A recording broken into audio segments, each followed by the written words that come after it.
إن الحمد لله نحمده ونستعينه ونستغفره ونعوذ بالله من شرور أنفسنا ومن سيئات أعمالنا من يهده الله فلا مضل له ومن يضلل فلا هادي له وأشهد أن لا إله إلا الله وحده لا شريك له وأشهد أن محمدا عبده ورسوله يا أيها الذين آمنوا اتقوا الله حق تقاته ولا تموتن إلا وأنتم مسلمون يا أيها الناس اتقوا ربكم الذي خلقكم من نفس واحدة وخلق منها زوجها وبث منهما رجالا كثيرا ونساء واتقوا الله الذي تساءلون به والأرحام إن الله كان عليكم رقيبا يا أيها الذين آمنوا اتقوا الله وقولوا قولا سديدا يصلح لكم أعمالكم ويغفر لكم ذنوبكم ومن يطع الله ورسوله فقد فاز فوزا عظيما وإن خير الكلام كلام الله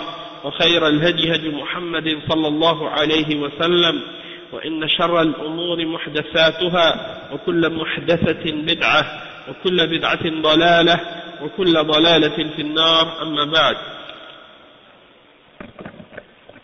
Donc aujourd'hui c'est le cours 47 dans l'explication des 40 hadiths de l'imam al-Nawawi, al-Arba'un al-Nawawiyya.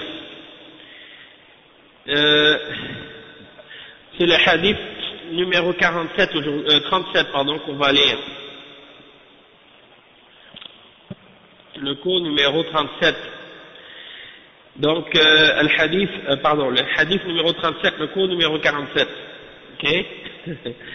C'est un hadith qui est rapporté selon Abdullah ibn Abbas radiyallahu anhuma عن رسول الله صلى الله عليه وسلم فيما يرويه عن ربه عن رسول الله صلى الله عليه وسلم فيما يرويه عن ربه تبارك وتعالى قال إن الله تعالى كتب الحسنات والسيئات ثم بين ذلك فمن هم بحسنة فلم يعملها كتبها الله عنده حسنة كاملة وإن هم بها فعملها كتبها الله عز وجل عنده 10 حسنات إلى 700 ضعف إلى أضعاف كثيرة وإن هم بسيئة فلم يعملها كتبها الله عنده حسنة كاملة وإن هم بها فعملها فكتبها الله له سيئة واحدة رواه البخاري ومسلم. Donc ça c'est un hadith qui est rapporté par l'imam al-Bukhari et l'imam Muslim selon Abdullah ibn Abbas radiyallahu anhuma, qui dit que le prophète Muhammad sallallahu alayhi wa sallam dit que Allah subhanahu wa ta'ala a dit que c'est un hadith qudsi, c'est la parole d'Allah subhanahu wa ta'ala qui est mentionnée par le prophète sallallahu alayhi wa sallam, mais ça ne fait pas partie du Coran. Il dit que Allah subhanahu wa ta'ala a écrit les hasanat et les sayyi'at. Puis il a clarifié cela. Donc quiconque a pensé ou une intention de faire une bonne action, il a eu l'intention ou la pensée de faire une bonne action, puis qu'il ne l'a pas fait, il n'a pas fait cette action, alors Allah subhanahu wa ta'ala il l'écrit auprès de lui comme étant une hasana complète. D'accord? Et si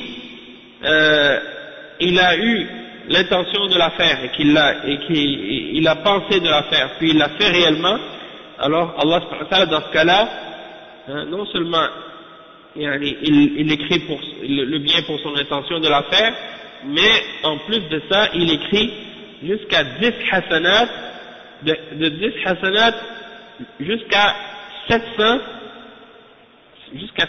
fois cette hasana, jusqu'à même des fois multipliées, encore plusieurs fois multipliées.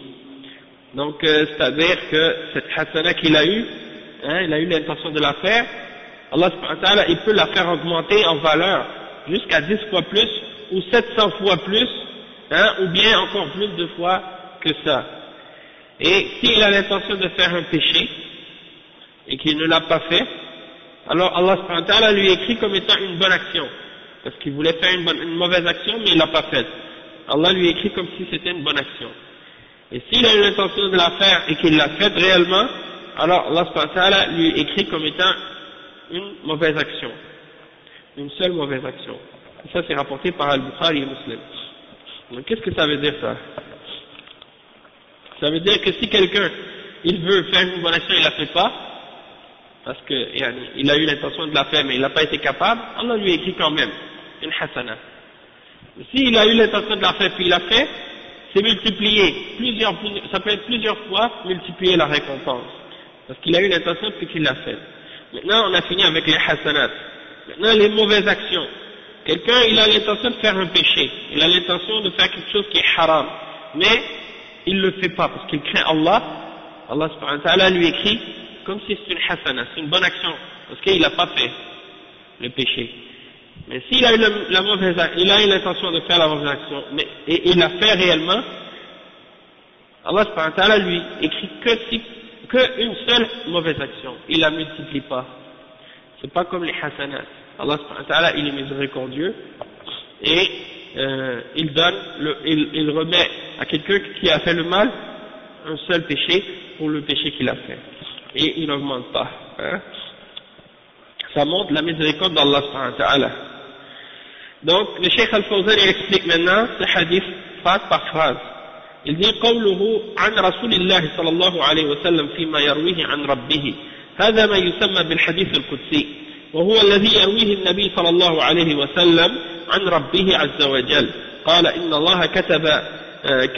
الله تعالى كتب الحسنات والسيئات ثم بين ذلك أي كتب الحسنات والسيئات في اللوح المحفوظ وكتبها أيضا على المولود في بطن أمه كما في الحديث الذي رواه ابن مسعود رضي الله عنه ثم بين ذلك سبحانه وتعالى فيما يرويه عن نبيه صلى الله عليه وسلم فالأعمال على قسمين أعمال قلوب وهي النيات والمقاصد وأعمال جوارح وهي الأعمال الظاهرة. Donc le cheikh explique que c'est rapporté selon Abdullah ibn Abbas, il dit que le messager d'Allah sallallahu alayhi wa sallam a dit selon ce qu'il transmet de la part de son Seigneur ou selon ce qu'il cite de la part de son Seigneur, et ça s'appelle un hadith qudsi parce que c'est la parole d'Allah subhanahu wa ta'ala. Donc il mentionne qu'est-ce que Allah subhanahu wa ta'ala a dit. Allah il a écrit les hasanat des hommes et les sayyi'at, c'est-à-dire les bonnes actions et les mauvaises actions, Allah subhanahu wa ta'ala les a écrites. Puis il a expliqué cela. Quand il dit qu'il a écrit les bonnes actions et les mauvaises actions, ça veut dire quoi? Ça veut dire que Allah subhanahu wa ta'ala il les a écrits dans les tables préservées, al-lawh al-mahfouz, les tables préservées. Et il a également écrit les actions, c'est-à-dire il a également écrit les actions du nouveau-né ou bien du fœtus lorsqu'il est dans le ventre de sa mère après 120 jours. Il fait descendre l'ange pour écrire quelle sera sa destinée, qu'est-ce qu'il va avoir comme subsistance, combien de temps il va vivre, est-ce qu'il va être heureux ou malheureux, tout ça est écrit par l'ange. Donc c'est de ça dont il parle quand il dit que Allah subhanahu wa ta'ala a écrit les hasanat et les sayyi'at, hein, qu'il a écrit dans le sens que, comme on a dit, il a écrit dans al-lawh al-mahfouz, c'est-à-dire les tables préservées, là où il a écrit la destinée des créatures 50 000 ans avant la création des cieux et de la terre, et également dans le ventre de la mère lorsque l'ange descend pour écrire la destinée de chaque enfant, comme c'est mentionné dans le hadith de Abdullah ibn Mas'ud qu'on a expliqué précédemment dans les hadiths parmi les 40 hadiths de l'imam al-Nawawi. Puis ensuite il a expliqué cela d'après les paroles qu'il mentionne, hein, d'après les paroles que le prophète sallallahu alayhi wa sallam a transmises de son Seigneur. Il a divisé les actions des gens, les actions des êtres humains en deux catégories, les actions du cœur et les actions du corps. Et les actions du cœur et les actions du corps. Les actions du cœur, ce sont les intentions et les objectifs, hein, les buts, les intentions qu'on a dans le cœur. Et les actions du corps, ce sont les gestes, hein, les actions apparentes qu'on fait, les bonnes œuvres ou les péchés. Hein. Donc il a fait la distinction entre les deux. Donc le cheikh dit قوله فمن هم أي عزم ونوى بحسنة فلم يعملها لم يتمكن من عملها أو انشغل عنها ولم يتركها زهدا بها وإنما تركها لصارف صرفه عنها صرفه ونيته صالحة باقية كتبها الله عنده حسنة كاملة فهذه يكتبها الله له حسنة كاملة لأن هذا عمل قلبي مستمر ومستمر ولم يتراجع عنه. Donc le cheikh, qu'est-ce qu'il explique ici? Il explique que, donc, comme on a dit, les actions sont divisées entre les actions du cœur et les actions du corps. Et les actions du cœur, c'est les intentions, et les actions du corps, ce sont les bonnes œuvres ou les mauvaises actions qu'on fait. Celui qui a eu, il dit faman hamma, en arabe, hamma ça veut dire quoi? Azama wa nawa. Azama, ça veut dire ta pensée. Hein? T'as eu l'intention de faire quelque chose. Donc, dans ce cas-là, t'as eu l'intention de faire une bonne action. Et tu l'as fait par la suite. Tu l'as pas fait. Falam ya'malha. T'as eu l'intention de faire une bonne action, puis tu l'as pas fait. Tu l'as pas fait pourquoi? Parce que t'as été occupé. Tu n'as pas pu la faire, cette bonne action-là. Mais tu avais l'intention de la faire. Tu l'as pas abandonné cette action-là parce que tu n'avais pas envie de la faire. Tu n'avais plus d'intérêt pour elle, non. Tu l'as abandonné parce que quelque chose t'a empêché de le faire. Quelque chose qui est hors de ton contrôle. Hein? Tu as été détourné de cette bonne action-là parce que tu as été occupé par autre chose. Mais ton intention, ta bonne intention, elle est restée. Donc, Allah subhanahu wa ta'ala, il te l'écrit comme étant une bonne action complète. Hein? Allah subhanahu wa ta'ala, il te l'écrit comme étant une hasana quand même si tu l'as pas faite. Hein? Parce que tu as toujours l'action du cœur qui reste et qui continue. Et tu n'es pas revenu de cette intention-là, qui est une action du cœur. Donc, même si tu l'as pas fait avec ton corps, cette action, tu es récompensé pour l'action du cœur que tu avais, c'est-à-dire l'intention.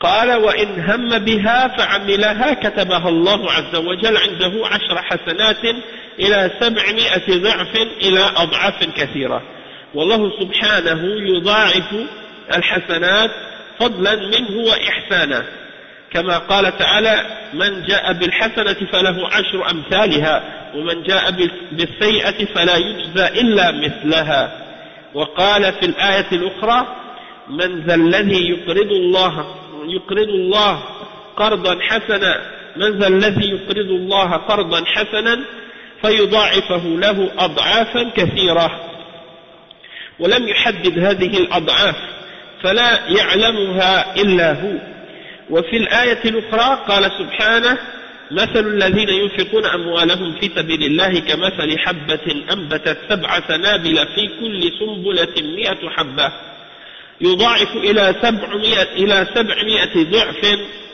هذا والله أعلم بحسب نية العامل وقوة إيمانه أو بحسب المكان والزمان أو الحالة التي تؤدى فيها الحسنة فيضاعف الله له أضعافا محددة وأضعافا غير محددة فضلا منه وإحسانا وهذا بالنسبة للحسنات في القلب أو في العمل. Donc le cheikh explique que si tu as l'intention de faire cette bonne action-là et que tu l'as fait par la suite, donc Allah subhanahu wa ta'ala il te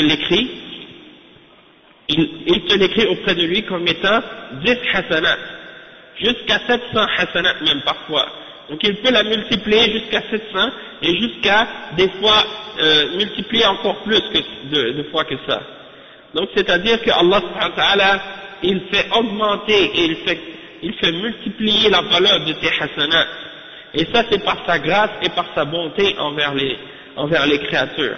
Donc Allah subhanahu wa ta'ala il dit dans le verset 160 dans Surat Al-An'am, quiconque vient avec une hasana, alors il aura 10 pareils, 10 hasanats pareils pour cette hasana.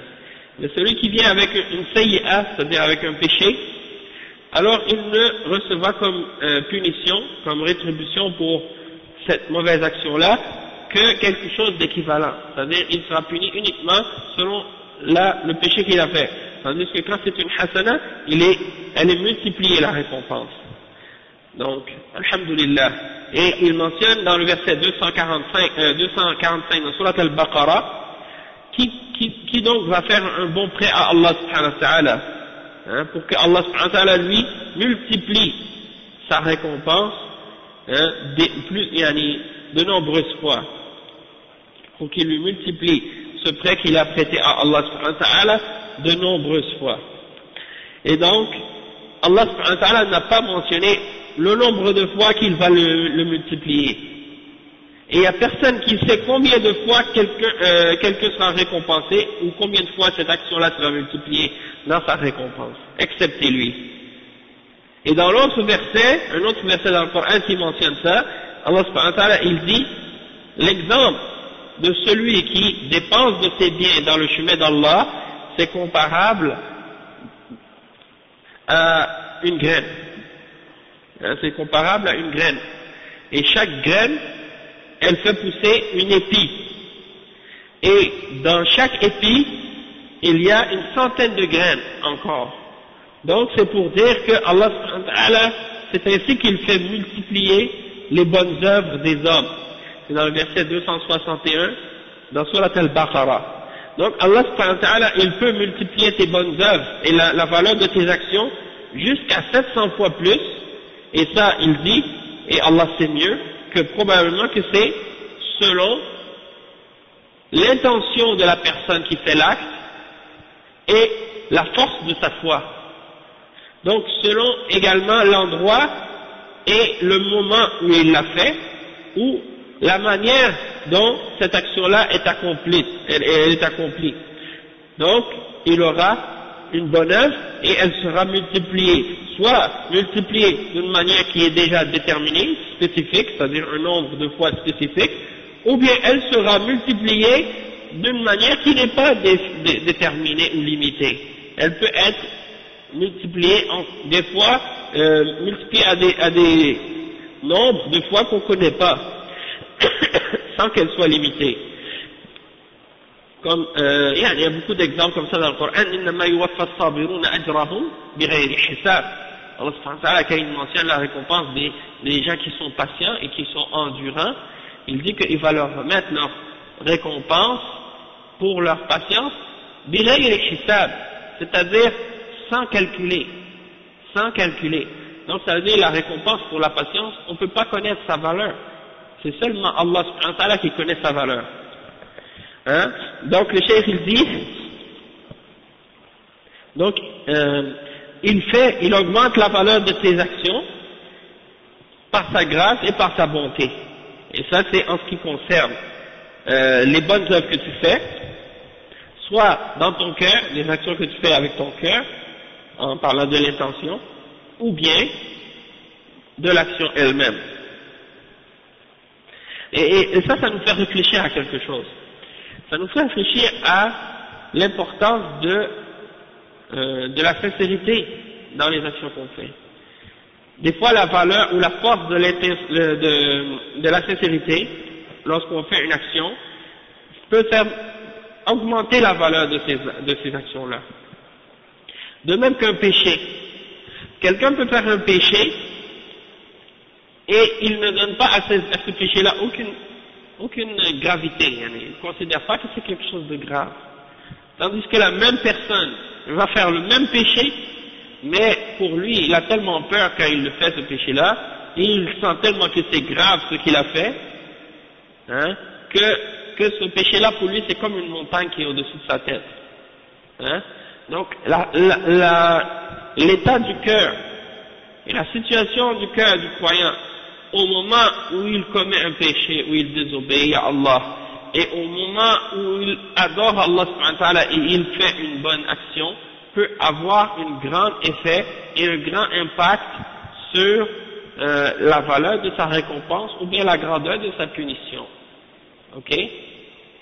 Et donc, ça c'est des choses qui ont été mentionnées, comme Ibn Taymiyyah, rahimahullah, il donne des exemples de ce sujet-là dans plusieurs de ses livres, et il parle de ces choses-là, la situation du cœur lorsque quelqu'un commet un péché, et c'est vraiment important et intéressant à comprendre. De même que Ibn al-Qayyim al-Jawziyya, il parle de ça souvent dans ses livres aussi. Ensuite, donc, le cheikh il dit, ثم قال وإن هم بسيئة فلم يعملها كتبها الله عنده حسنة كاملة.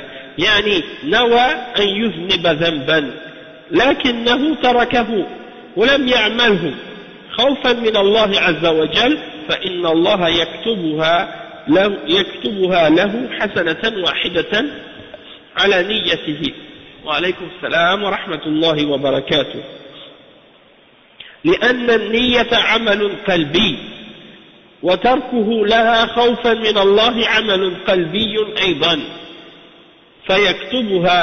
فيكتبها الله له حسنة لأنه تركها خوفا من الله. أما إذا تركها لأنه لم يتمكن منها ونيته لفعلها باقية فإنها تكتب عليه سيئة لأن نيته السيئة باقية.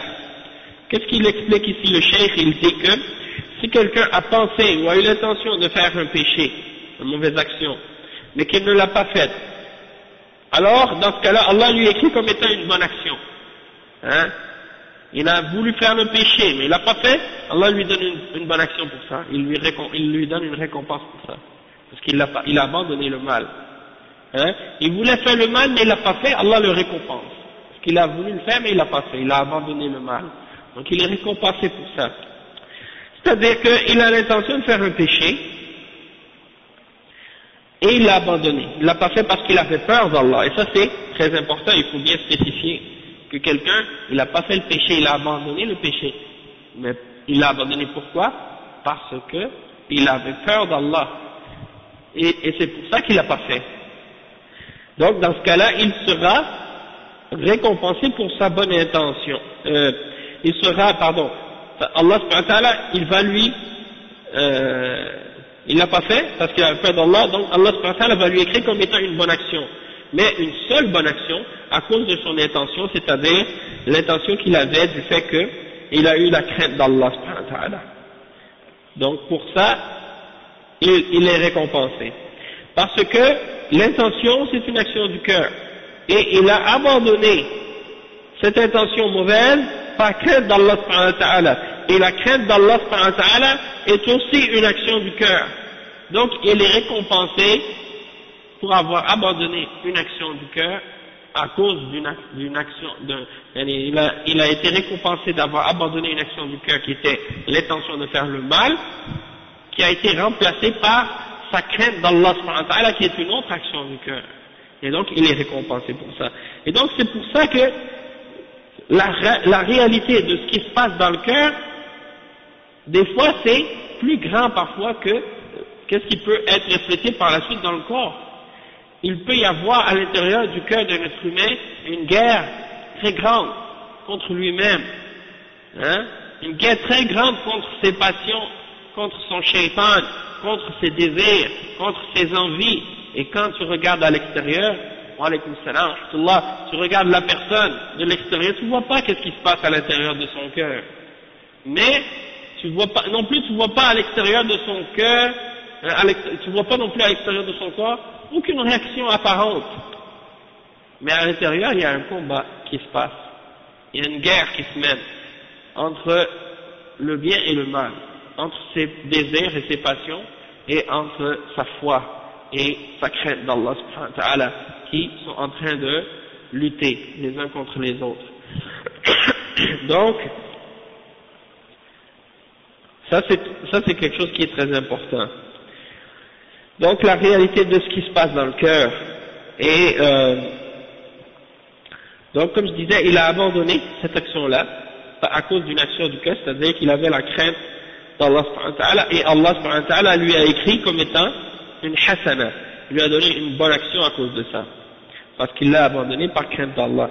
Mais s'il l'aurait abandonné pour autre raison, supposons par exemple, comme le cheikh il dit ici, qu'il l'aurait abandonné parce qu'il n'a pas été capable de la faire, cette mauvaise action-là. Hein? Alors dans ce cas-là, son intention de la faire, elle est restée. Et donc, ce péché-là sera quand même écrit. Sera quand même écrit parce qu'il avait l'intention de le faire, et il allait le faire, mais il a été empêché de le faire.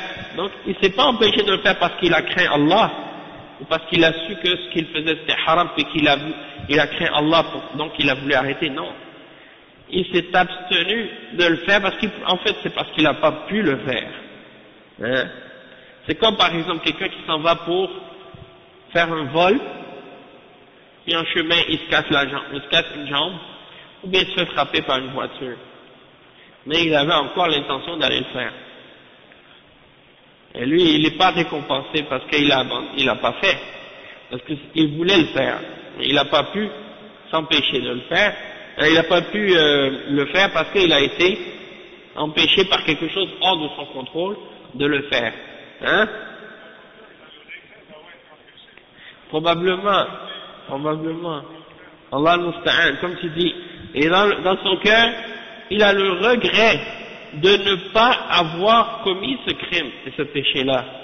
Donc, celui-là, Allah subhanahu wa ta'ala, hein, il lui donne pas de récompense pour le fait qu'il ne l'a pas commis ce crime-là.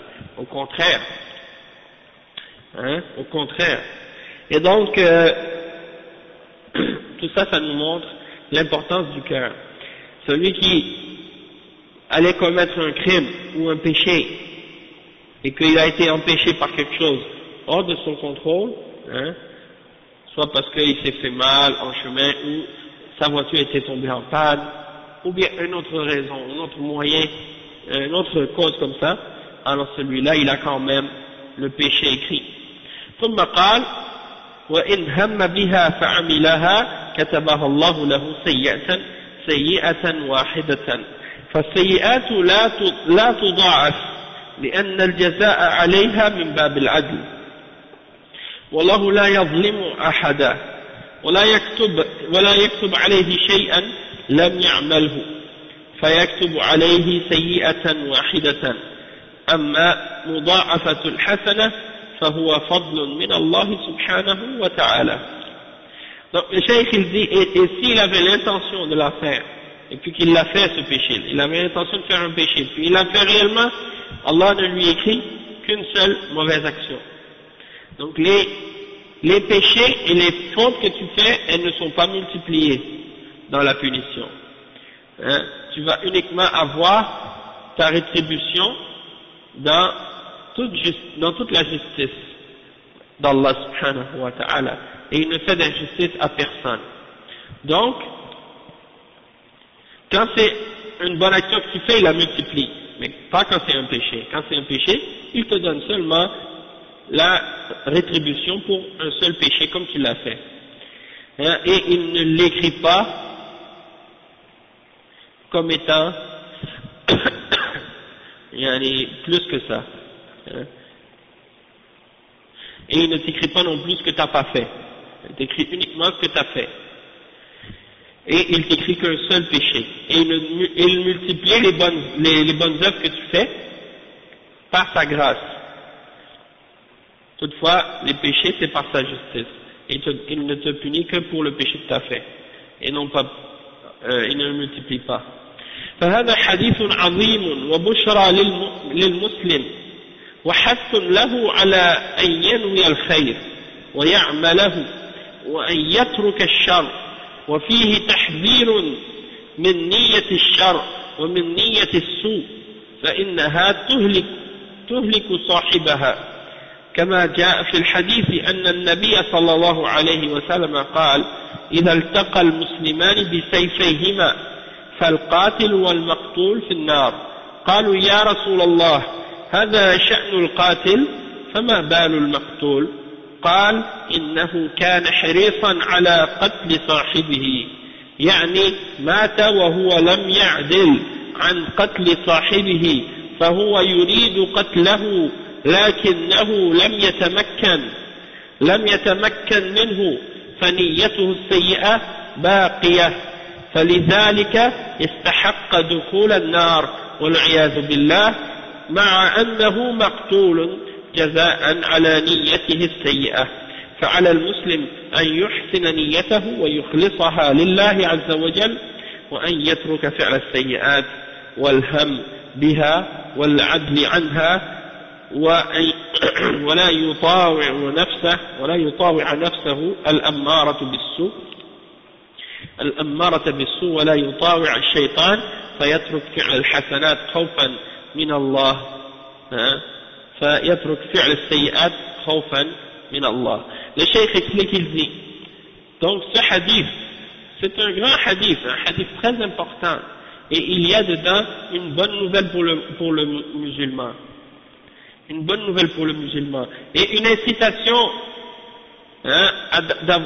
pour qu'il ait des bonnes intentions et pour qu'il agisse selon ces bonnes intentions-là, et qu'il abandonne le mal, et un avertissement contre les mauvaises intentions, et d'avoir l'intention du mal, des choses mauvaises, parce que ça c'est ce qui fait périr quelqu'un. C'est ce qui fait périr quelqu'un. Comme c'est mentionné dans un hadith rapporté par Abi Bakra, c'est rapporté par Al-Bukhari, Muslim selon Abi Bakra, que le prophète Muhammad sallallahu alayhi wa sallam a dit, lorsque deux musulmans se rencontrent avec leur épée, alors celui qui tue et celui qui est tué, tous les deux vont en enfer. Alors le messager, les Sahaba ont demandé au messager d'Allah, ô messager d'Allah, on comprend pour le tueur, mais qu'est-ce que tu dis par rapport à celui qui a été tué? Pourquoi lui aussi il va être en enfer avec celui qui a tué? Et le prophète Muhammad sallallahu alayhi wa sallam répond en disant, il était, c'est-à-dire il avait le désir lui aussi de tuer son compagnon. Lui aussi il avait l'intention et le désir de tuer son compagnon. Alors à cause de ça, lui aussi il va en enfer. C'est-à-dire, il était avec l'épée et l'autre était avec son épée. Les deux ils se battent avec l'épée. Et les deux ils ont l'intention de tuer l'autre. Chacun des deux ont l'intention de tuer l'autre. Donc s'il y en a un qui tue l'autre, c'est lui le tueur, et il va en enfer. Mais l'autre, la raison pourquoi il l'a pas tué lui aussi, c'est parce qu'il a été tué en premier. C'est pas parce qu'il voulait pas le faire. Et donc, à cause de ça, les deux sont en enfer. يعني مات وهو لم يعدل عن قتل صاحبه. C'est-à-dire, il est mort et il ne s'était pas détourné de l'idée de tuer son compagnon. C'est pas pareil s'il avait dit par exemple, bon, je mets mon épée par terre et j'arrête le combat. Et là il lève ses mains en l'air et il dit, moi je me bats plus. Et l'autre il lui rentre l'épée dans le cœur ou bien il lui coupe la tête. Il est mort. C'est pas pareil. Parce que l'autre il voulait plus tuer l'autre. Le deuxième il voulait pas. Celui qui a été tué il voulait plus tuer son frère parce qu'il a abandonné, il a arrêté le combat. C'est l'autre qui a continué. Dans ce cas-là, c'est pas pareil. Et donc, il a voulu. C'est comme dans l'histoire des deux fils de Adam dans le Coran. In basatta ilayya yadaka litaqtulani, ma ana bibasitin yadiya ilayka liaqtulak. Inni akhafu Allah rabbal alamin. Inni uridu an tabu'a bi ismi wa ismika fatakuna min ashabin nar. وذلك جزاء الظالمين. Donc il a dit, si tu tends ta main pour me tuer, moi je ne vais pas tendre ma main pour te tuer. Moi je crains Allah le Seigneur des mondes et je veux que tu sois jugé et puni pour tes actions et tu vas être puni pour ton péché et mon péché, parce que quand quelqu'un tue l'autre il prend avec lui tous ses péchés. Il prend son péché et le péché de l'autre avec lui en même temps. Inni uridu an tabu'a bi ismi wa ismika. Quand quelqu'un il tue quelqu'un, il prend ses péchés à lui et les péchés de l'autre il les amène avec lui aussi. Donc je veux que tu prennes tes péchés et mes péchés à moi aussi et puis tu seras parmi les gens de l'enfer. Et ça c'est la rétribution des injustes. Donc le fort, c'est pas celui qui écrase les autres. Le fort, c'est celui qui se maîtrise sa colère. Comme le prophète sallallahu alayhi wa sallam l'a dit. Donc,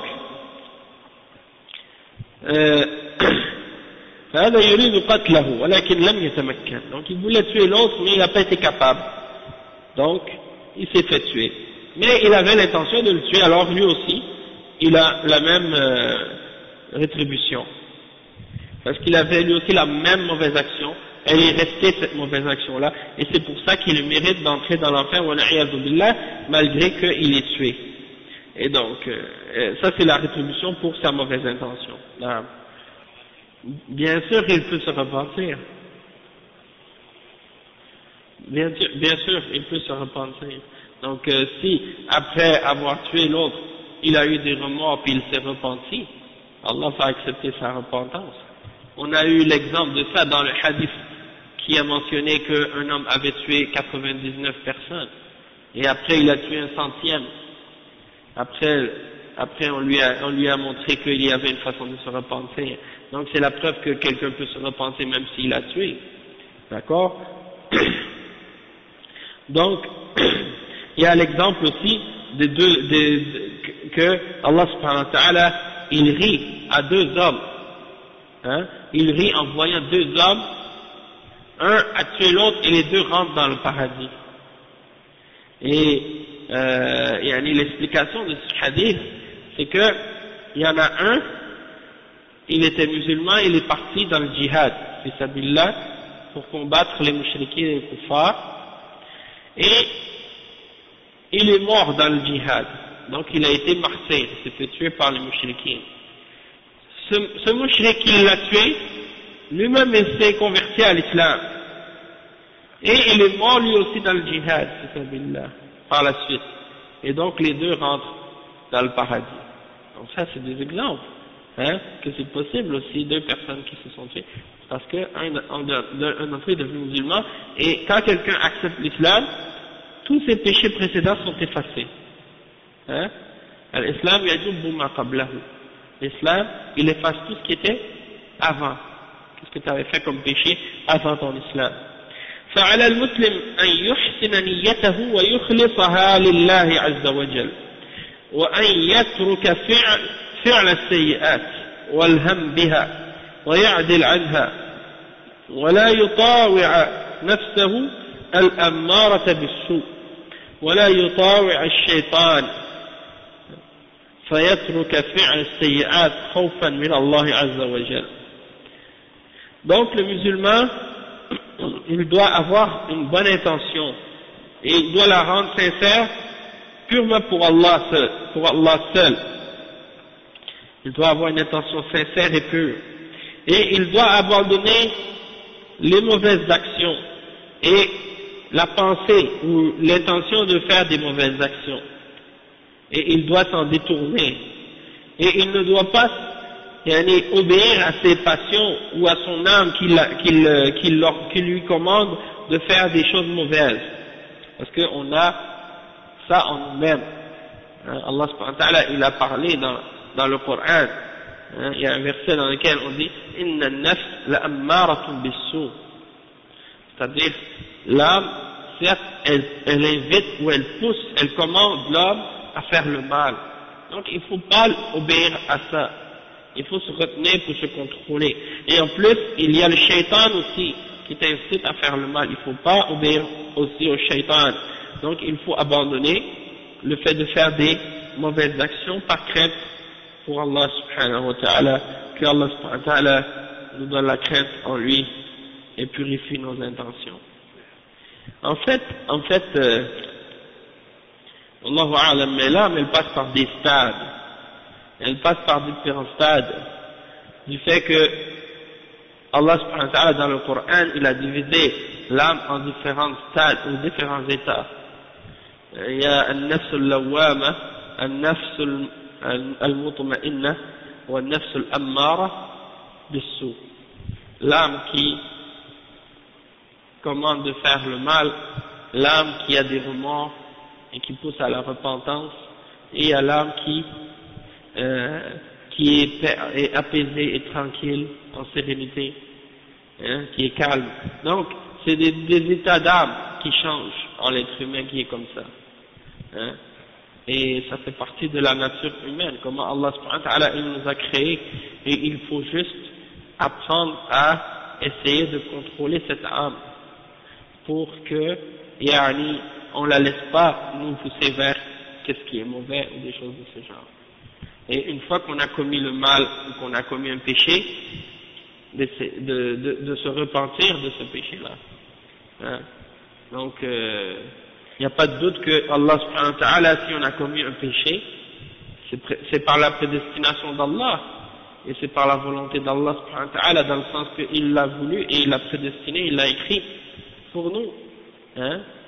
Sauf qu'il nous a ordonné et commandé de se repentir. C'est une obligation, la repentance. Donc, on doit demander pardon pour le péché qu'on a commis, demander pardon à Allah subhanahu wa ta'ala et revenir à lui en repentance.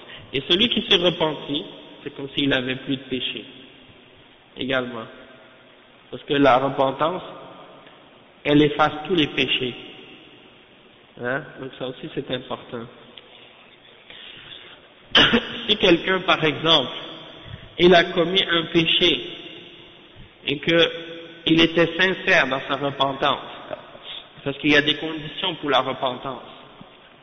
C'est-à-dire que quelqu'un, par exemple, il a commis un péché.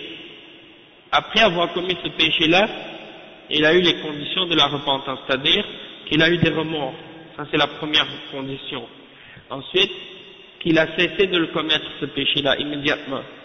Ça c'est deuxième condition. Troisième condition, qu'il a la ferme intention de ne plus jamais retourner à ce péché. Ça c'est une condition aussi.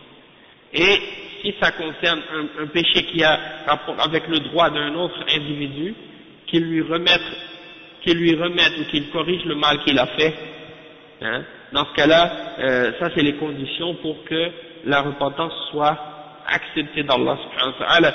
Du moment qu'il a réuni ces conditions-là, à ce moment-là où il s'est repenti, Allah accepte sa repentance.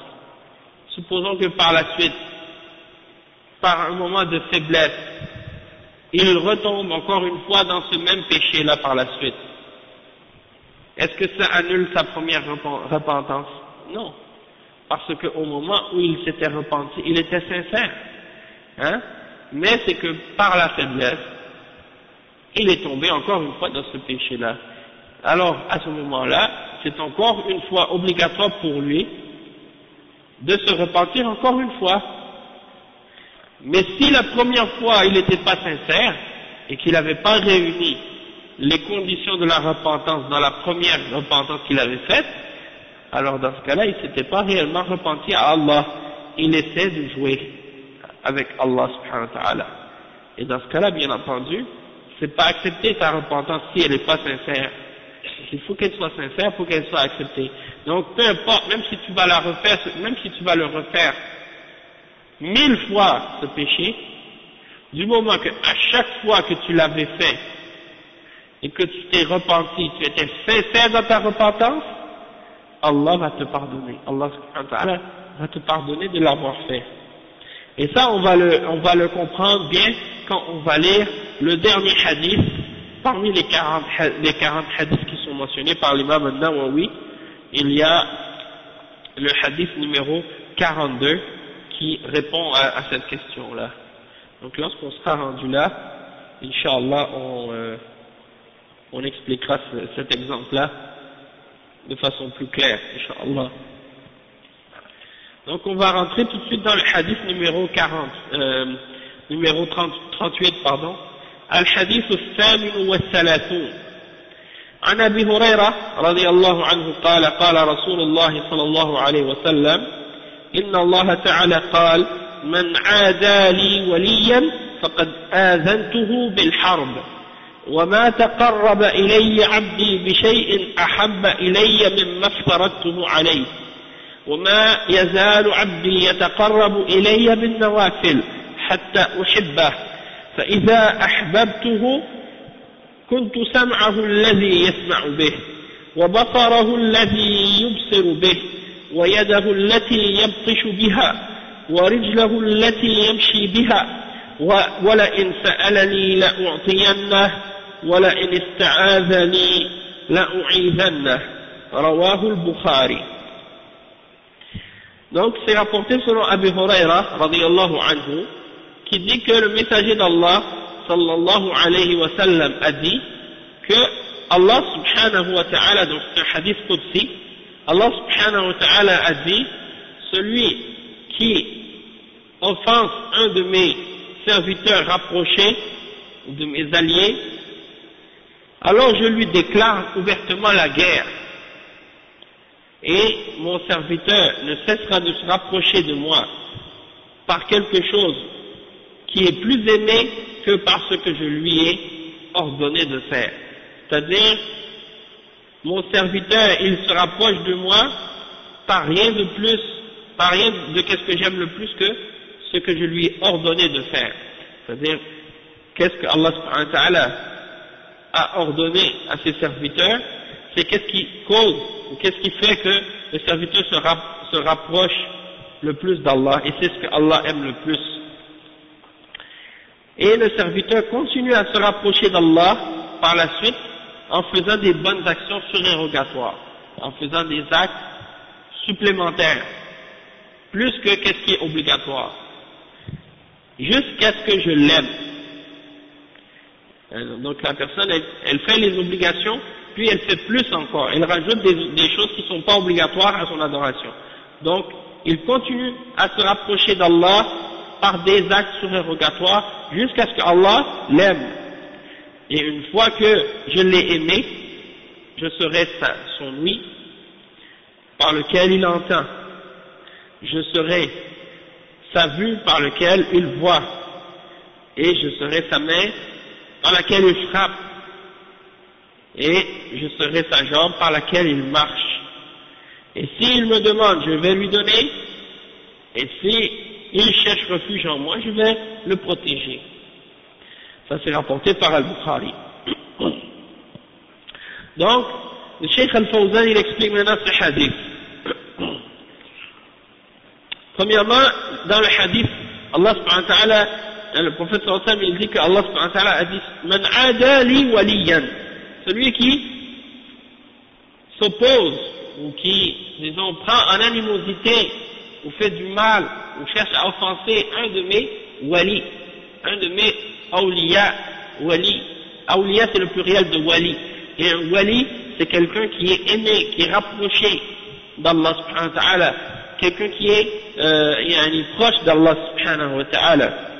Et le cheikh il commence en disant Waliyullah huwa al-mu'minu at-taqi, كما قال تعالى ألا إن أولياء الله لا خوف عليهم ولا هم يحزنون ثم بينهم فقال الذين آمنوا وكانوا يتقون فأولياء الله هم المتقون هم المؤمنون المتقون فكل مؤمن تقي فهو ولي لله عز وجل وولايته لله أو ولاية الله هي محبته لعبده ونصرته إياه وأن يكون معه سبحانه وتعالى يناصره ويعينه ويسدده ويحبه فالولاية بفتح الواو المحبة والنصرة والتأييد والله جل وعلا يقول الله ولي الذين آمنوا يخرجهم من الظلمات إلى النور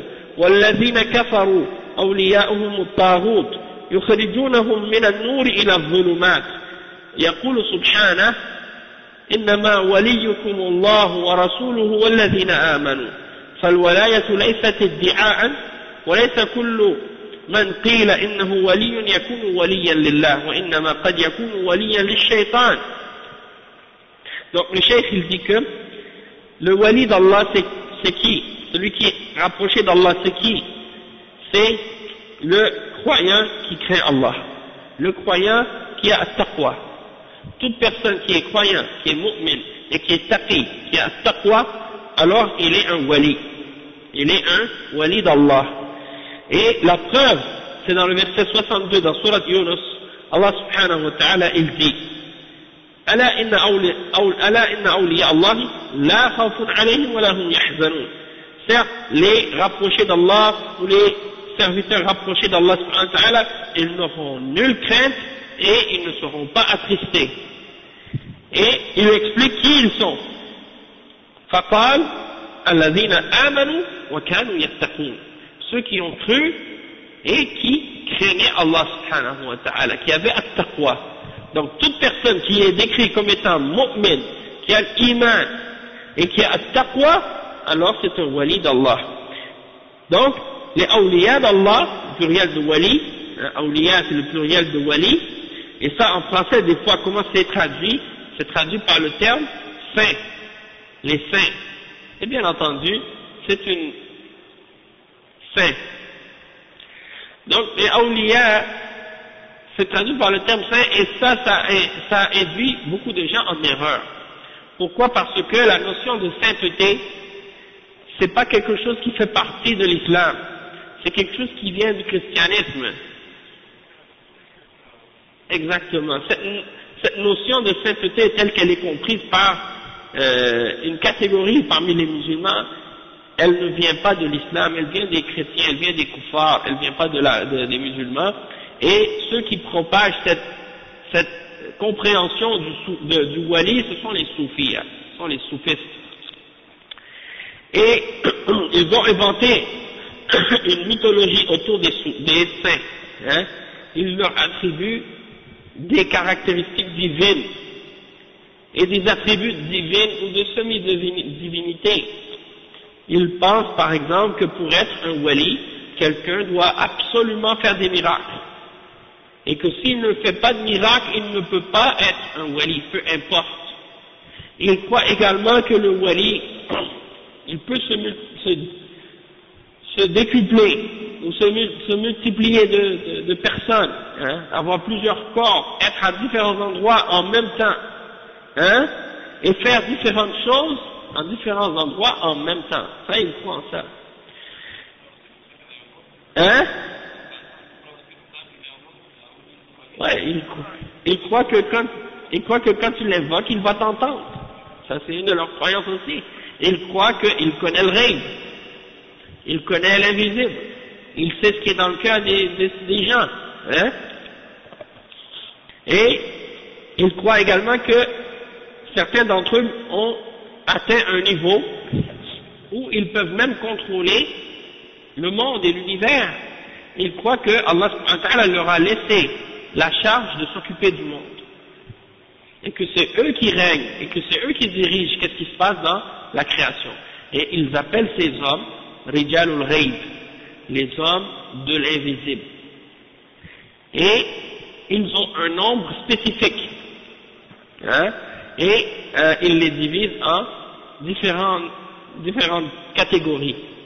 Et le plus haut, c'est Al-Rawf, ou bien Al-Qutb, ou bien même Qutb al-Qutb, le pôle, ou le pôle du pôle, ou bien Al-Rawf, celui que les gens appellent dans les moments de détresse, hein, ou qu'ils invoquent pour faire tomber la pluie, ou des choses comme ça, parce qu'ils croient que c'est eux qui contrôlent ces choses-là, hein. Les sommités, hein, ils ont plein de noms comme ça.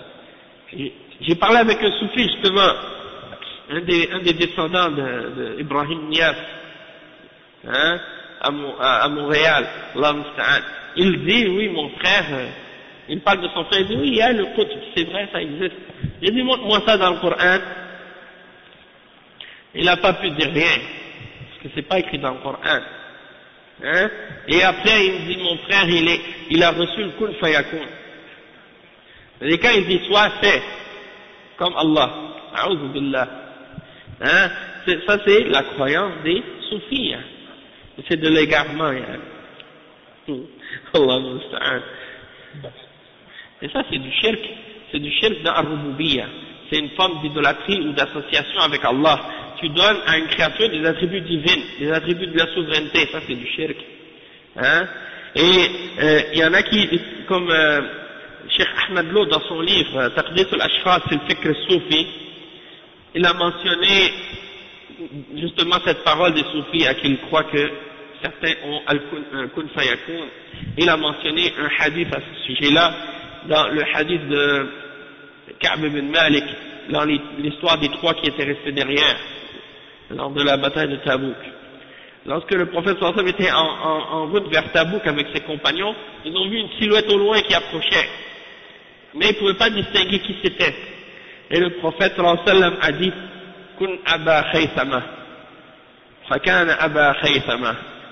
C'est-à-dire, le prophète sallallahu alayhi wa sallam, il a vu quelqu'un arriver au loin, il a dit, hein, c'est que, en fait, si tu le traduis, qu'est-ce que ça veut dire? C'est-à-dire, soit Abu Khaythama. Et quand il s'est rapproché, effectivement, c'était Abu Khaythama. Donc, ça c'est la preuve qu'il avait le coup de fayakun, alors que ça n'a rien à voir. C'est-à-dire, il souhaitait que ce soit Abu Khaythama. Et ça a été Abu Khaythama réellement. C'était une coïncidence, C'était pas qu'il ordonnait que ce soit comme ça, puis que c'est devenu comme ça à cause du verbe impératif qu'il a prononcé. Mais c'est comme ça qu'ils essaient d'interpréter. Hein? Et après, ils prétendent que les soufis, après les awliya, ils ont hérité de ce pouvoir de dire kun, et ça, ils ordonnent à quelque chose d'être ou d'exister, et ça y est. Hein? Allah al-musta'an. Donc ça c'est des exemples de ce que ces gens-là ont donné comme attribut à leur saint. Et on sait que dans le christianisme ou dans l'église catholique en particulier, lorsque l'église catholique, le pape a décidé de canoniser quelqu'un, c'est là qu'il devient saint. Et là, par la suite, il est rajouté à une liste de saints, et c'est permis par la suite de le prendre comme un intercesseur ou un intermédiaire. Et les gens, parmi les chrétiens, ils vont l'invoquer, hein, pour que ces individus-là offrent leurs prières. Hein, ils offrent des prières à ces saints pour qu'ils invoquent Allah pour eux, même après leur mort. Et ils ont des petits livres là de prières qu'ils ont, dans lesquels il y a des prières pour les différents saints. Et ils font des pèlerinages aux tombes de ces saints-là. Et il y a également même des prières pour certains anges aussi. Hein. Et je me rappelle, il y avait souvent des livres comme ça qu'ils donnaient à l'église, et dans les églises, ils les vendaient, ces livres-là, avec plein de prières pour les saints et pour les morts et pour des trucs de ce genre. Donc ça fait partie de la religion des mouchriquins. Et c'est la religion des Arabes de Quraysh, avant l'islam. Ils adoraient, ils prenaient entre eux et Allah des intermédiaires et des intercesseurs, et les soufis ont hérité de ces croyances-là des mouchriquins, des juifs et des chrétiens et des autres mouchriquins aussi, et ils ont essayé d'incorporer ça à l'islam, avec la croyance en les saints. Dans l'islam, il n'y a pas cette notion-là de sainteté. C'est Allah seulement qui sait qui est-ce qui est saint ou qui est-ce qui n'est pas saint, qui est-ce qui a taqwa ou qui est-ce qui n'a pas de taqwa, qui est-ce qui est mu'min ou qui est-ce qui est munafiq. Personne ne peut savoir. Hein? Nous, hein? Barakallahu fik. Donc comme le frère il explique ici, et le cheikh il va le mentionner plus tard, Allah subhanahu wa ta'ala il a divisé les awliya en deux catégories. Il y a les awliya d'Allah et il y a les awliya du shaitan, les awliya du diable. Donc les rapprochés d'Allah, et les croyants et les mu'minines, et les muttaqin, et les awliya du shaitan, les kuffars et les mushrikines et ceux qui ne croient pas à Allah subhanahu wa ta'ala. Donc, comme le frère il a mentionné, il y avait un débat entre un musulman sur la sunna, sur le tawhid, et un soufi au Sénégal, parmi les jeunes bid'a et les soufis. Donc il y a eu ce débat entre les deux. Et il lui a mentionné le verset dans lequel Allah subhanahu wa ta'ala il mentionne le fait que il y a les awliya d'Allah et il y a les awliya du shaitan. Il a dit si ceux-là que tu mentionnes comme étant les soufis, les maîtres soufis et tout, que ce sont eux les awliya, alors nous on est les awliya de qui? On est les awliya du shaitan, hein? Et donc, bien entendu, il ne peut pas répondre, hein? Il ne peut pas répondre parce que c'est soit que tu es awliya d'Allah ou les awliya du shaitan, tu ne peux pas être entre les deux. Tu ne peux pas dire non, je suis ni un ni l'autre. Non, c'est obligé que tu sois parmi les awliya de un ou les awliya de l'autre. Hein? C'est obligatoire. Et donc, tous les mu'minines sont des awliya d'Allah subhanahu wa ta'ala. Et c'est sûr qu'il y a des degrés parmi les awliya, pas tout le monde qui sont au même degré, et ceux qui sont les plus hauts, c'est les prophètes. Puis ensuite les sahaba, en commençant par les khulafa ar-rashidin, Abu Bakr, Omar, Othman, Ali, radiyallahu anhum, puis ensuite al-ashra al-mubashirin bil-jannah, les 10 premiers au paradis, puis al-muhajirin, ensuite al-ansar, hein, puis ainsi de suite, hein, ahlu bay'at al-ridwan, et ensuite, ahlu badrin, ainsi de suite, comme ça, comme Allah subhanahu wa ta'ala les a divisés dans la révélation. Donc, c'est eux les awliya, ensuite tous les autres musulmans selon leur degré de foi, selon leurs actions, etc. Hein? Donc ça c'est les awliya. Donc la notion des awliya chez les soufis et aussi chez les rafida, les chiites, elle est complètement contraire à l'islam. Les rafida, ils ont la même croyance que les soufis par rapport à leur fin, sauf que eux ils les attribuent, ces attributs-là, ils les donnent à qui? Alors aux descendants de Ali radiyallahu anhu. Hassan, Ali, Fatima, Al-Hassan ou Al-Hussein et 12 des descendants de Ali radiyallahu anhu. Donc, ça c'est des exagérations qu'ils font ces gens-là, de donner al-walaya et d'impliquer, de faire croire aux gens que quand tu es wali, ça veut dire que tu as des pouvoirs magiques, ou tu as des pouvoirs surnaturels, tu deviens comme Superman, ou bien comme, je sais pas, comme un Jedi dans la guerre des étoiles, hein, tu peux faire des choses que personne ne peut faire, hein, c'est comme ça, yani, qu'ils croient ces gens-là, Allah musta'an. Ça rentre dans la science-fiction, franchement, hein. Je ne sais pas si je vous ai raconté déjà l'histoire, subhanallah. J'aime ça raconter cette histoire-là parce que ça me fait tellement rire en même temps. C'était non, ça va. Moi, j'ai celui-là en haut, là, ça va. Hein? Yom al-Jumu'ah, à la mosquée, je pense que c'est la mosquée du prophète sallallahu alayhi wa sallam. Il y a beaucoup de monde. Et c'est un peu avant la khutbah, l'imam va sortir pour commencer sa khutbah. Donc, tu peux plus bouger, tu peux plus sortir, aller dehors faire ton wudu. Si tu fais ton wudu, c'est fini, hein. T'es prisonnier à l'intérieur, t'es pris. Donc là, un des soufis, hein, il a perdu son wudu dans la mosquée un peu avant la khutbah. Ou bien pendant ou bien un peu avant la khutbah. Il ne pouvait plus sortir. Alors qu'est-ce qui est arrivé? Il a regardé son cheikh qui était au loin, le cheikh soufi, il l'a regardé. Et son cheikh soufi, quand il l'a vu, il a compris qu'il a perdu son wudu. Alors il a dit, qu'est-ce que j'ai fait? Je me suis rapproché de lui et je suis rentré dans sa manche. Et à l'intérieur de sa manche, j'ai trouvé l'océan. Alors j'ai fait mon wudu et je suis sorti et puis j'ai fait mon wudu. J'ai dit ça franchement exactement, hein. C'est vraiment le domaine de la science-fiction. Ouais, c'est ça. Il est rentré dans sa manche là de son vêtement pour aller prendre ses ablutions, pour trouver l'océan à l'intérieur. Non, ça c'est dans les livres des soufis. Hein. Ça tu trouves plein d'histoires comme ça dans les livres des soufis. Hein. Il y a un soufi, eux ils disent dans le livre de Ahmed Lo, Cheikh Ahmed Lo dans Taqdis al-Ashras, il dit, il y a un soufi, les soufis, les awliya, quand ils rêvent quelque chose, c'est vrai. Alors il y en a un, il a rêvé qu'il était parti dans une autre ville, qu'il a pris une femme, qu'il s'est marié avec elle, qu'il a eu un enfant, hein, etc., etc. Et donc, il s'est réveillé, puis il y a une femme qui est arrivée, avec un enfant dans ses mains, elle a dit, je suis la femme d'un tel, je viens de tel endroit et voici mon enfant, et elle demande ses droits. Alors ils sont allés devant le juge, hein, et le juge, on a des histoires comme ça, tu trouves dans les livres des soufis, c'est incroyable. Donc ces rêves sont des réalités. Allah musta'an. Ok, donc passons maintenant à la suite de ce que le Cheikh Al-Fawzan explique à ce sujet-là. Il dit فَأَوْلِيَاءُ اللَّهِ هُمُ الْمُؤْمِنُونَ الْمُتَّقُونَ فكل مؤمن تقي فهو ولي لله عز وجل. Tout bon croyant qui craint Allah, c'est un wali d'Allah.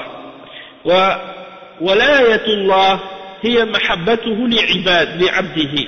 Donc de posséder ou d'avoir la walaya d'Allah, pour que tu sois un wali d'Allah, qu'est-ce que ça signifie quand tu es un wali d'Allah? Ça veut dire que Allah, il t'aime.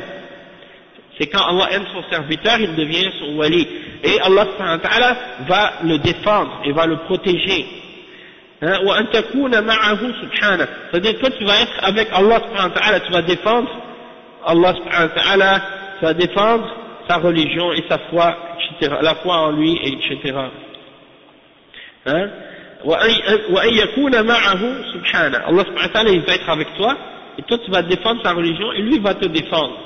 Il va t'aider, il va te supporter, il va te renforcer, il va t'aimer. فالولاية بفتح الواو الولاية ça veut dire المحبة والنصرة والتأييد, c'est-à-dire الولاية d'être un wali, ça veut dire d'avoir l'amour, d'avoir le support et d'avoir la défense d'Allah subhanahu wa ta'ala. Hein? Et Allah subhanahu wa ta'ala dit dans le verset 257 dans Surat al-Baqarah, Allah est le protecteur, l'allié, le défenseur des croyants, ceux qui ont cru. Il les fait sortir des ténèbres vers la lumière. Et ceux qui ont mécru, leurs alliés, leurs défenseurs, leurs protecteurs sont le Tawarut, ce sont les shaitans, le shaitan. Il les fait sortir de la lumière vers les ténèbres. Hein? Il fait sortir de la lumière vers les ténèbres. Donc les awliya des kuffars et des mouchriquins, ce sont qui? Ce sont les diables. ويقول سبحانه, Allah subhanahu wa ta'ala, il dit, votre allié, votre défenseur, ce n'est que Allah subhanahu wa ta'ala, et ainsi que son messager, et ainsi que les croyants. Ce sont eux vos awliya, ou bien votre wali. C'est lui, c'est Allah et son messager et ceux qui ont cru. فالولاية ليست ادعاء. Donc le fait d'être un wali, c'est pas juste quelque chose que tu dis avec ta bouche, tu prétends, ah lui c'est un wali, lui c'est un wali d'Allah. Non, pas avec la bouche comme ça tu dis, c'est pas toi qui décides. Innahu waliyun lillah. C'est pas parce que toi tu dis qu'il est un wali que c'est un wali. Mais إنما قد يكون وليا للشيطان. Peut-être que c'est un wali, mais c'est un wali du shaitan. Hein? C'est pas nécessairement un wali d'Allah subhanahu wa ta'ala. فالذين يقال إنهم أولياء الله وهم غير أتقياء وغير مؤمنين من السحرة والكهنة والكفرة والذين يقال لهم كرامات ولهم خوارق وهم لا يصلون ولا يخافون الله عز وجل ويقولون ليس عليهم تكاليف لأنهم أولياء الله لأنهم وصلوا إلى الله وليس بحاجة إلى الأعمال ويتخذونهم أولياء الله وهم أولياء للشياطين والعياذ بالله. هذه مغالطة ومحادة لله أن يجعل أعداء الله أولياء الله أولياء له. Le chef, qu'est-ce qu'il dit? Il dit que, comme on a dit, il y en a des gens, certains ils vont dire ça c'est des awliya d'Allah, ceux-là c'est des alliés d'Allah, des rapprochés d'Allah, alors qu'en réalité ce sont des awliya du shaitan, ce sont des rapprochés, des alliés du shaitan. Et le chef il dit ceux au sujet de qui on dit qu'ils sont des awliya alors qu'ils n'ont pas de crainte d'Allah et qu'ils ne sont pas croyants, parmi les sorciers, parmi les gens qui prétendent dire l'avenir, hein, parmi les kuffars, ceux-là, hein, les gens disent à leur sujet, ils ont des miracles, ils font des prodiges, hein, ils font des choses hors de l'ordinaire, des choses pas ordinaires, ils ne font pas la salat, ils ne craignent pas Allah, ils ne s'abstiennent pas de faire le haram, ils ne s'écartent pas du haram, ils ne font pas ce qui est obligatoire. Ceux-là, ils vont même jusqu'à dire parfois qu'ils n'ont plus d'obligation. Ils n'ont plus aucune obligation à faire. C'est-à-dire qu'ils n'ont pas besoin de faire ce qui est obligatoire dans l'islam, de faire la salat, de faire le wudu, de faire la zakat, de faire le hajj. Hein? Ils n'ont plus d'obligation. Pourquoi? Parce que selon les soufis, hein, ces gens-là ont atteint le degré où ils sont arrivés à Allah. Donc ils n'ont plus besoin de faire des actes d'adoration. Hein? Et les gens les prennent, ces gens-là, les soufis, elles les prennent comme étant des alliés d'Allah. Alors qu'en réalité, ce sont des alliés du shaitan et des rapprochés du shaitan et des diables, shayatin, wal-iyadhu billah. Et donc ça c'est une grave erreur. Et c'est une opposition à Allah, hein, de prétendre que ces gens-là sont des awliya d'Allah. Parce que la réalité c'est que ce sont des ennemis d'Allah. Hein, des awliya du shaitan, et ce ne sont pas des alliés d'Allah. Hein? Vous voyez des annonces dans les journaux, à la fin, la dernière page, des gens qui disent qu'ils connaissent l'avenir. Hein? Ils disent appelez un tel marabout. Hein? Un tel le marabout, il va vous lire l'avenir. Il va vous dire qu'est-ce que vous avez comme avenir. Si vous avez des problèmes en amour, en affaires, au travail, dans votre vie personnelle, vous appelez le marabout un tel, vous appelez le cheikh un tel, il va vous donner la réponse à vos problèmes, et etc., etc. Et ils font du sihr, hein? Ils font même pas la salat, ils font même pas rien, ces gens-là souvent c'est des shayatis. Ils vont vous ordonner des choses qui sont du kufr et du shirk, hein? D'écrire le Coran, ils écrivent le Coran avec des choses impures, hein? Ils font toutes sortes de sacrilèges, ils rentrent en contact avec les shayatines et les djinns, hein? Soi-disant pour guérir les gens qui sont malades et des choses de ce genre. Ils leur font de la ruqya avec de la sorcellerie et des incantations diaboliques du shayatin. Ces gens-là, ils prétendent que ce sont des awliya, ils n'ont rien à voir avec al-walaya. Ce sont des awliya du shaitan. Et ils servent le diable et le shaitan, même s'ils se donnent une apparence parfois religieuse. Et ils essaient de se montrer comme étant des gens qui pratiquent quelque chose de la piété ou de la religion. Et tu les vois, ils ne prient pas, ils ne jeûnent pas. Peut-être qu'ils sont assis là, avec un tasbih, dans sa main, il fait juste tourner ça comme ça, toute la journée. Hein? Mais c'est pour tromper les gens, parce que même ça, il ne le fait pas. Hein? C'est devenu un passe-temps pour lui, il joue avec. Hein? Allah musta'an. Il ne pense même pas à Allah quand il fait ça avec sa main. C'est juste comme ça, il parle avec quelqu'un, il bouge sa main comme ça. Comment il a deux cœurs? Hein? Un cœur qui pense à Allah, un cœur qui pense à qu'est-ce qu'il dit, ça c'est pas logique. Hein? Donc ça c'est pour dire, ces gens-là c'est pas des awliya d'Allah. Mais malheureusement dans certains pays musulmans, c'est ceux-là qui sont considérés comme étant des awliya d'Allah. Parce que soi-disant ils pensent qu'ils ont un pouvoir magique ou une puissance divine. Et les gens pensent que ça c'est religieux. Ça n'a rien à voir avec l'islam ça.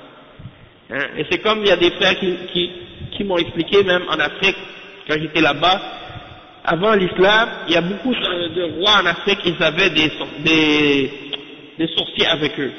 Et quand ils devaient partir à la guerre, ils leur disaient, bon, ils regardaient dans les coquillages, ou dans des trucs comme ça, les kouris, ou bien dans plein d'autres trucs là, dans les étoiles ou ailleurs. Ouais, plein de trucs. Hein, la boule de cristal, ou je sais pas quoi, ils pensent qu'ils peuvent savoir l'avenir, ils disent ok oui c'est toi qui vas gagner, vas-y. Donc il s'en va, hein.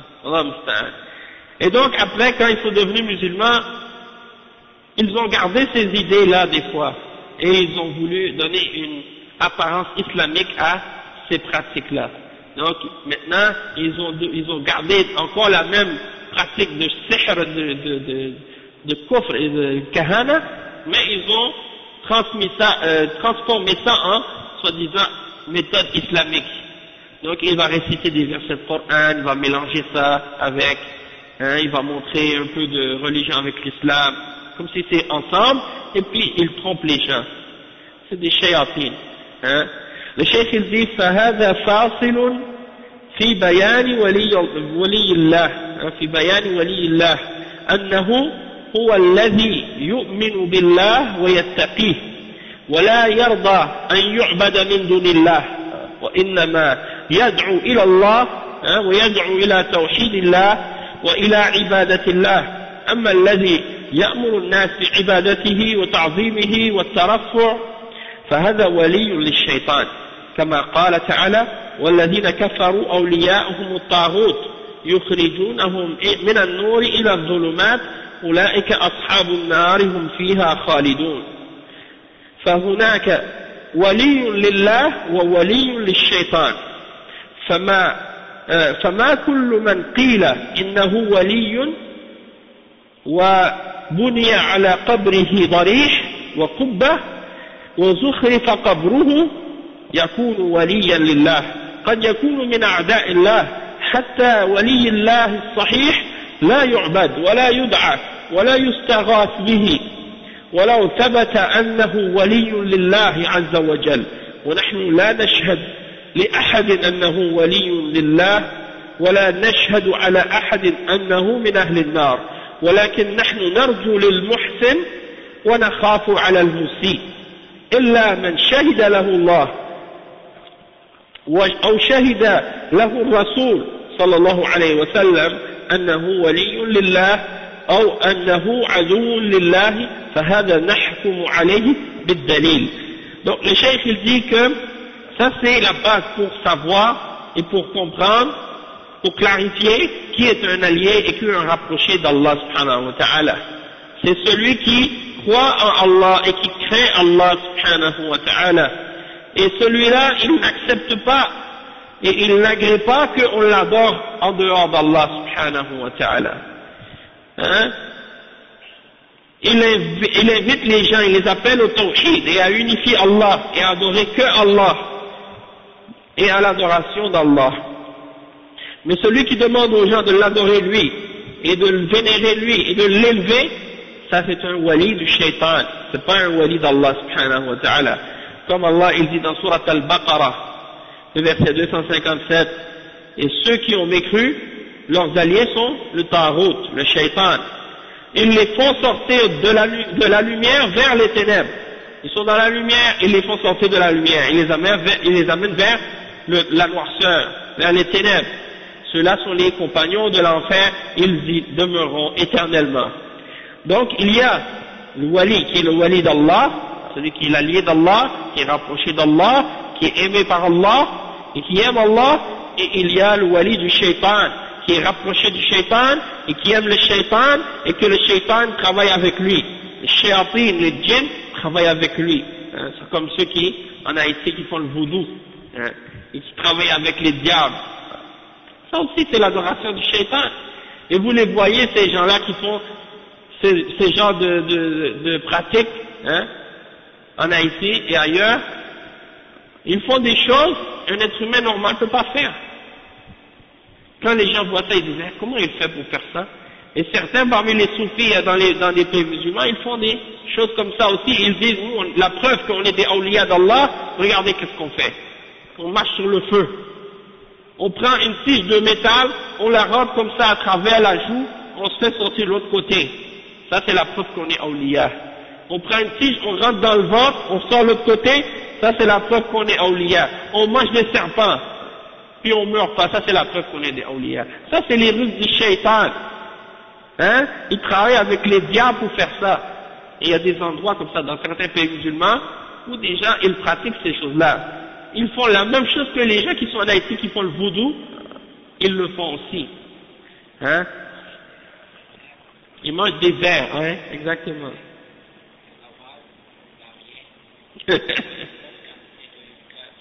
Hein? Vous voyez, en Haïti c'est ça. Quelqu'un quand il est possédé par un shaitan, il prend une bouteille de rhum, il la cale d'un seul coup. De l'alcool très très concentré, Yanni. Un être humain normal, il ne peut pas faire ça. Il prend du charbon brûlant, il le mange, il le met dans sa bouche, il mange ça. Quelqu'un ne peut pas faire ça. Mais c'est le shaitan qui est en lui, qui lui permet de faire ces choses-là. Et parmi des gens dans les pays musulmans, ils font ça aussi. Au nom de l'islam, Allah musta'an. Il y a un groupe qu'on appelle les Gnawa, dans certains pays musulmans, au Maroc, hein. Et il y a les Issaouiyah. Issaouiyah. Ils font ces pratiques-là. Ils font ces choses-là. Ils font toutes sortes de formes de kufr. Ils égorgent des animaux pour soi-disant guérir des gens, ils cherchent des remèdes, ils appellent les djinns. Et ils appellent les shayatines, ils font des rituels comme ça. C'est la même chose que les shayatines qui font en Haïti, là. Même chose. C'est la même chose. Et ça a amené certains égarés en Haïti maintenant, qui se disent musulmans, à prétendre que le voodouisme ça vient de l'islam. Et que qu'est-ce qui se passe en Haïti? Le voodouisme qui est pratiqué, ça vient des pays musulmans. Et que les marabouts en Afrique, ce sont en réalité la même chose que les prêtres voodoo en Haïti. Ils disent que ça vient de là-bas. C'est faux, bien sûr que c'est faux. Puisque déjà, qu'est-ce qu'ils font en Afrique? C'est un égarement par rapport à l'islam. Une déviation, une déformation de l'enseignement réel et pur de l'islam. Oui, c'est vrai que les Haïtiens viennent de l'Afrique, mais parmi les Haïtiens, c'est pas tous les esclaves qui étaient des musulmans. Certains étaient musulmans, certains étaient animistes, certains avaient d'autres croyances. Hein. Exactement. Exactement. Le vouddhisme en Afrique, l'endroit où ils le pratiquent plus, c'est là où ils ne sont pas musulmans. Comme au Bénin, ils appelaient ça Dahomey avant, hein, et dans d'autres régions aussi de l'Afrique. Bien sûr, Allah subhanahu wa ta'ala les a humiliés, et même en Haïti, ils le font en cachette. Ils ne pratiquent pas le vaudouisme devant les champs, ils le font la nuit, dans des endroits comme cachés, dans la forêt, hein, des endroits loin, on entend le bruit dans la nuit, les tambours, ouais, on entend ça, ouais, ils le font pas ouvertement, parce que c'est la honte, hein. Maintenant, il y a un mouvement des jeunes qui commencent à essayer de revendiquer la fierté vaudou, hein, et l'affiliation à ça, mais ça n'a rien à voir, hein, avec l'islam, et ça c'est important de le faire comprendre. Et il y a une chose aussi que les musulmans ils doivent réfléchir quand ils parlent par exemple du fait que les Haïtiens, ils disent ah les Haïtiens à l'origine ils viennent d'Afrique et en Afrique ils étaient musulmans. C'est pas vrai que tous les Haïtiens étaient tous des musulmans à l'origine. Et non seulement ça, c'est pas parce que ça doit pas être l'argument sur lequel on appelle les Haïtiens à se convertir à l'islam. C'est-à-dire, on ne doit pas appeler les Haïtiens à se convertir à l'islam uniquement parce que leurs ancêtres seraient musulmans. Pourquoi? Parce que dans ce cas-là, qu'est-ce qu'on va dire aux Québécois? Qu'est-ce qu'on va dire aux Français, aux Italiens, aux Grecs et aux autres? Vos ancêtres n'étaient pas musulmans. Mais ça veut dire que vous devez quand même vous convertir à l'islam. Hein? Non. Donc, comme je disais, l'argument qu'on appelle que ce soit des Haïtiens à l'islam ou un autre peuple, il ne faut pas que ce soit basé sur une question d'origine. S'il y a réellement une origine, et qu'on peut mentionner ça comme exemple, pour leur rappeler du fait qu'ils ont un lien avec l'islam et les musulmans historiquement, parce que là oui, si c'est prouvé, si on peut le prouver, mais là la façon comment ils sont en train de le faire, c'est grave. Ils prétendent que la révolte des esclaves en Haïti, c'était fait par Bookman. Ils prétendent que Bookman, ça veut dire en anglais l'homme avec le livre. Et donc le livre qu'il avait, ils disent que c'était le Coran. Hein? Et ils disent aussi, ça se peut que ce soit une déformation du mot Luqman, le prophète, c'est-à-dire l'homme qui est mentionné dans le Coran, l'homme pieux qui est mentionné dans le Coran comme étant Luqman. Il y a une divergence, est-ce que c'était un prophète ou non entre les ulama. Donc, il y en a qui disent que son vrai nom c'est Luqman. Hein? Et après ils ont dit la cérémonie dans laquelle ils ont égorgé un porc pour faire la révolution des esclaves, et bien cette révolution-là, quand ils l'ont faite, ils ont dit que c'était un endroit qui s'appelait Bois Caïman. Et ils ont dit en réalité c'était Bois Caïmam, c'est-à-dire la forêt ou le bois qui est à côté de la maison, Caï en arabe, Caï en créole, c'est-à-dire maison. Bois Caïmam, c'est-à-dire le bois, la forêt qui était à côté de la maison de l'imam. Et donc, ils interprètent toute la révolution des esclaves et l'origine de l'indépendance d'Haïti en essayant en rendant ça islamique. Hein. Et puis après, ils disent que le voudouisme, ça vient de l'islam, et puis après, ils disent que la franc-maçonnerie, c'est également islamique et des trucs de ce genre. Et donc, ils déforment la réalité de l'islam, et maintenant, en Haïti, ils ont traduit le Coran en créole, et ils apprennent aux gens le Coran en créole. Certains groupes, en particulier un d'entre eux qui s'appelle le Centre spirituel Allahu Akbar. Et dans leur site, ils mélangent tout. Dans leur site, c'est écrit, on croit, ou on attend l'imam caché. J'ai parlé à un d'entre eux au téléphone, je leur ai dit, mais c'est qui l'imam caché? Ils m'ont dit, viens en Haïti, on va te le dire. En réalité, la raison pourquoi, c'est parce que ils n'aiment pas vraiment les questions que je leur pose, tu vois. Donc ils veulent me le dire en personne. Et Allah musta'an. Ensuite de ça, parce que l'imam caché c'est la croyance des Shia, Rafida, qui prétendent que leur imam il est caché depuis 1200 ans dans une grotte et qu'il va revenir à la fin des temps pour punir les gens de Ahl Sunnah. Allah musta'an. Donc ça c'est une mythologie encore. Mais pour revenir à la question de l'esclavage, juste un petit dernier point que je voulais mentionner, c'est que il y a des choses qu'il faut se poser, il y a des questions qu'il faut se poser quand on parle de la colonisation puis qu'on parle de l'esclavage. C'est que souvent on se dit, ah les kuffars ils sont venus dans nos pays, ils nous ont pris nos terres et nos richesses. Hein? Et il y en a d'autres qui disent, oh ils nous ont pris en esclavage, ils nous ont emmenés en Haïti. Mais il faut comprendre aussi le fait que si Allah subhanahu wa ta'ala a permis que cette chose se produise, c'était aussi à cause du fait qu'on a manqué à notre responsabilité et à notre devoir envers Allah subhanahu wa ta'ala.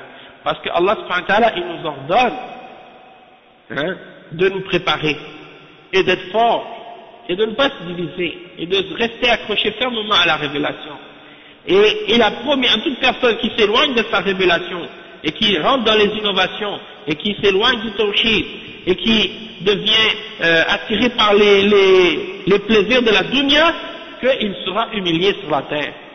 Et donc c'est une rétribution et une conséquence de l'éloignement des musulmans du Coran et de la Sunna et de l'exemple des salaf salih.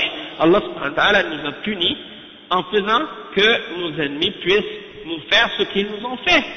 Parce que si on s'était réellement accroché à l'ordre d'Allah subhanahu wa ta'ala, jamais ils n'auraient pu se permettre de faire ce qu'ils ont réussi de faire dans nos pays musulmans.